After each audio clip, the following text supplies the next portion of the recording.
Hey there everybody, it's Mark Curley. I'm back with another How to Draw video. Before we get into it, I just want to point out that I've got a new graphic novel coming out, Lost in Taiwan. And I indeed will be doing a kind of unboxing and probably good long look inside of this book, maybe as soon as next week. But many thanks to those of you who decide to get it. It should be in stores and available May 23rd. I'll put a link for ordering in the description. But let's get into today's topic, which is how to draw a person wearing glasses. I've covered this topic before, but it was many years ago, and I think I can get a little more into it, a little more in depth this time. You can see I've already drawn a face. That's not really going to be part of this video. I've already covered that, and I'm going to put a link to how to draw a human face, at least a couple of different videos, and a whole playlist of anatomy-related videos. Now, in terms of drawing the glasses, I want to begin by putting a kind of rectangular shape here, slightly in perspective, that's going to help me figure out where exactly the lenses of the eyeglasses go. Bear with me in time-lapse. I'm going to go ahead and put in this sort of rectangular shape. Now later on we're going to zoom in a little more closely as we get into drawing things, but I want to keep the camera back a little so that you can see the entire structure here. Look at the lines and where they cross. This top line is coming very near to the eyebrows. I think the eyebrows are just slightly visible above the tops of the two lenses normally. But look how low down we go here with the bottom of the lenses. This line is crossing pretty close to the tip of the nose, so that's something to keep in mind. No matter what angle you've got the face turned in, this lower line, if it crosses near the tip of the nose, maybe just a touch above it, you'll be in good shape. So what I want to do now is to add, I think they're called the temples, these sort of structures that go across the ear, you know, allowing you to keep the eyeglasses on your head. And so, yeah, again in time-lapse, I'm going to go ahead and put in two lines that sort of show where the temples should be. All right, so there you see kind of unusual appearance at this stage. It looks like futuristic glasses, and I guess you could do that if you want to, but we're going to do more traditional style of glasses. Notice that these bars here, the temples, come pretty close to the top of that rectangle, but not quite. I'd say that's maybe like 1/5 of the way down, or 1/4, somewhere around there. And I suppose you can look at the eyelashes, the upper eyelashes, as a guideline for where, you know, this the bottom of that bar is going to go right around the top of the upper eyelash line. Now, I'm going to knock it off with the time lapse and try to get into actually drawing the structure of the glasses themselves.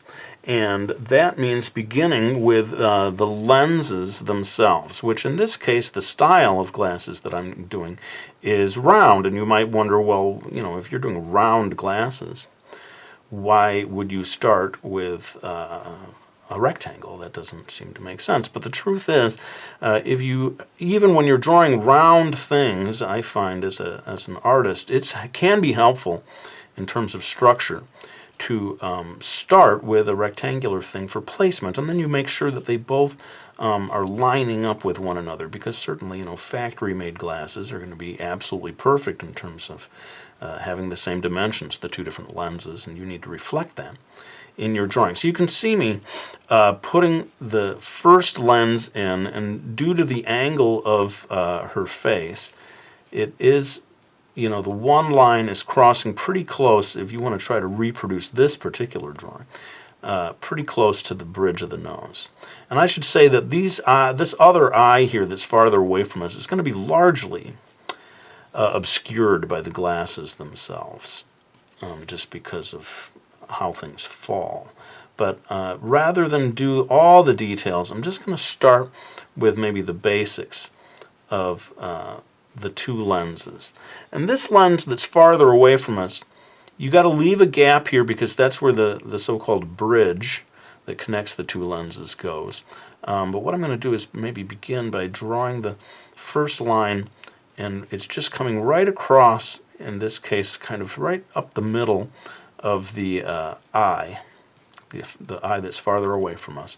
And then again, you can see me using this rectangle as a guide to help me place that second lens.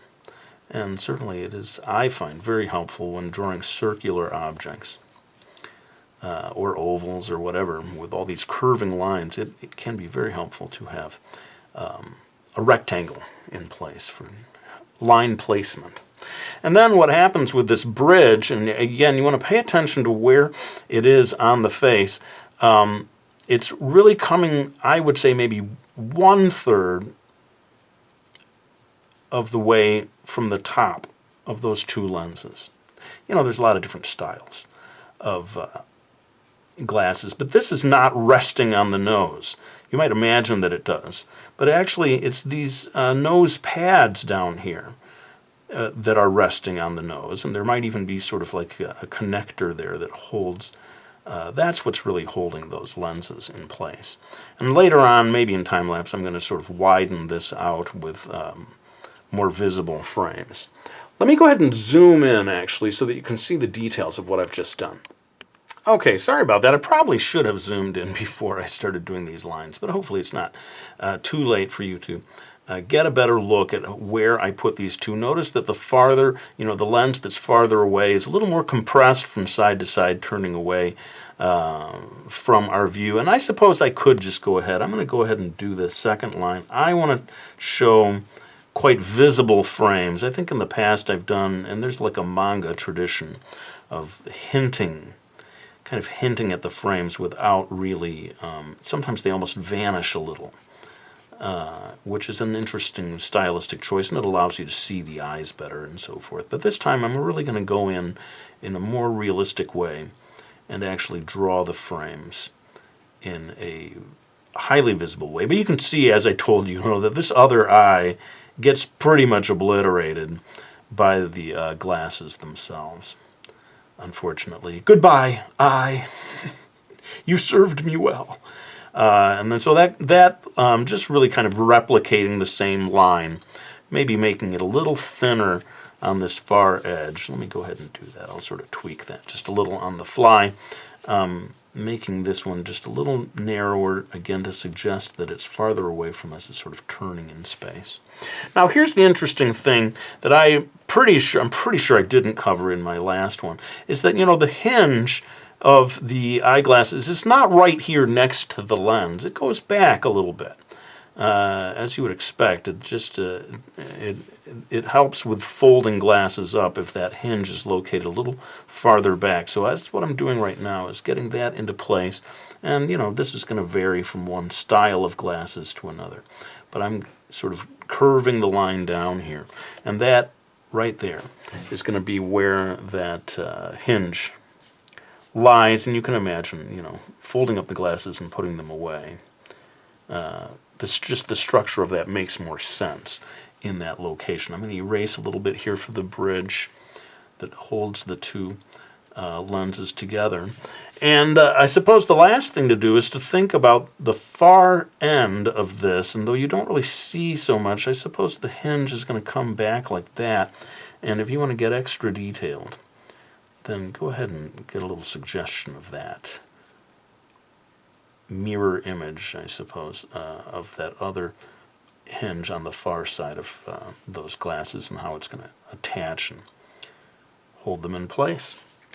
And that, my friends, is more or less all you need to know in terms of drawing a pair of glasses and getting them in the right location. I really do hope that helped you. What I'm going to do now is to pull the camera back or refocus so that we can see the entire thing. And all in time-lapse, I'm going to go ahead and add shading to, of course, the glasses, but also to the rest of the face and a lot of other details and hair and all that good stuff. And then I'll be back to talk a little bit about what I did, some of the choices that I made.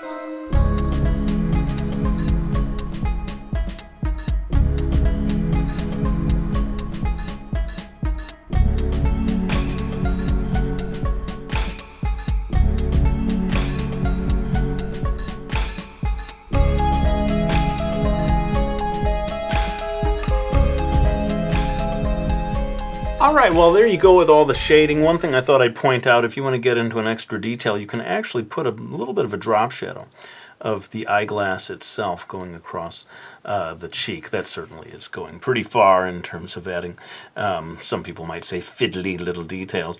But I thought it might be fun to bring out my beloved gouache, and use it, this opaque white paint, to put some highlights here, because it sort of looks like her glasses have no glass in them. And that's kind of a tricky thing to do with just pencil. I'm sure it's possible with patience, but I thought, why not use some of my beloved white gouache and see if we can get that effect of there actually being a bit of glass in here, like she's looking out a window, say, and of course the windows are going to get reflected in that glass. And you want to be careful not to go too far, but I wonder if I could get away with just a little bit of a hint of something there. Yeah, that might add to that feeling of that being a lens of some kind. And while I'm at it, I'll go ahead and add some to the hair. All of this, I suppose I might, again, give myself a little break of time lapse to tweak things before I wrap things up. And the next thing you'll see is me thanking you for supporting me by getting my books. Let's go ahead and do the time lapse of adding final little tweaks with the white gouache, and I will be right back.